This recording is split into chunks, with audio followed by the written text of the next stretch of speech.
Our next speech is by Bertus Theron, and Bertus will be evaluated by Stefan Obskachny. Bertus is, his pathway is effective coaching, level 2. Stefan, if you can just please help us with what is the objectives of the speech this evening, and what should we be looking for? Mr. Toastmaster, the title of Bertus' speech is Discovering My Leadership Style.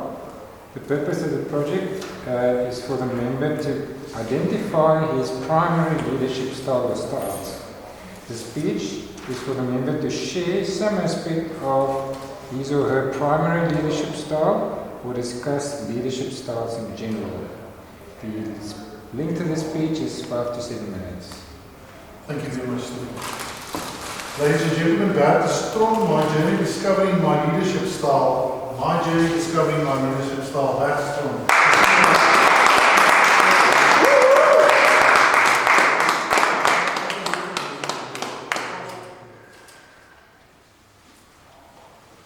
Mr. Toastmaster, ladies and gentlemen. So my journey in discovering my leadership style actually goes back as far back when I was in school. And one of the things I've learned about being there and beyond that up to current times is that you have to take the challenge to learn leadership skills. And that came from, for instance, being willing to take on the class captain leadership, which wasn't an astonishingly big position or something. It was often just somebody willing to take on the job in many cases.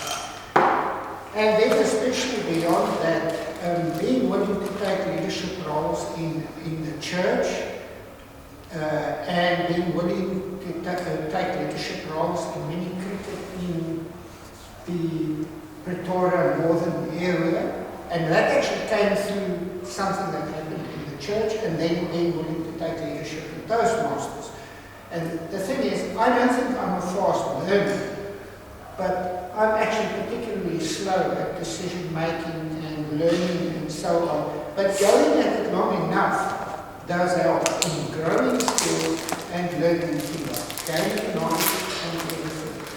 So, if I did this survey, this project in my pathways path is asking me to do, so I've done it, and it comes out actually among the different leadership styles that it discusses.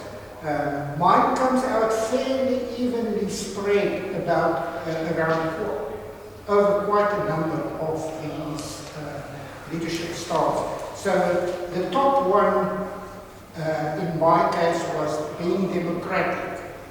That sounds good, I think I like it. But I'd actually like to reevaluate and gain an even better understanding of that. And then some of the others that come up strongly with it, but it's like everything is very close together in terms of the ratings, the average ratings that each of the leadership styles, not each of them, but most of them gets for me. Affiliative, coaching, altruistic, and innovative. Happens to be things like that I like, but I would like to re-evaluate myself and just use what I've learned, and just by thinking about it, that I can benefit from what this project requires from me. So I want to step back and say that longer ago in Toastmasters, I was actually not interested in, at the time, Toastmasters had just a speaking track or a communication track and a leadership track. Not like in pathways where there's multiple paths.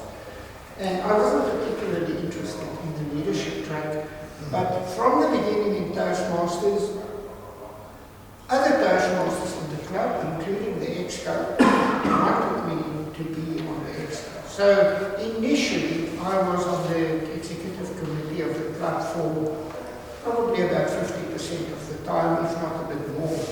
But in recent times, I found a hard time staying out of it. But on the one hand, I remain apprehensive about the challenges and the time challenges that occur by taking on leadership.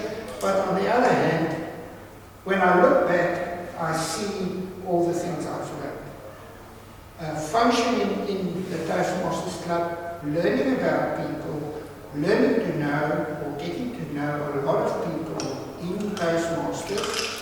And the same when I was involved with mini cricket, getting to know over about 15 years that I was involved, or nearly 20 years, I got to know a lot of people. The thing is, the knowledge that you gain becomes useful in being a leader in that environment.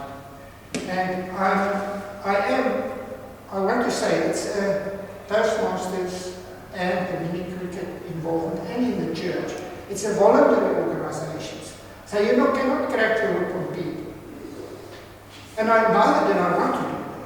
What I found is, if, let's take the example of mini cricket.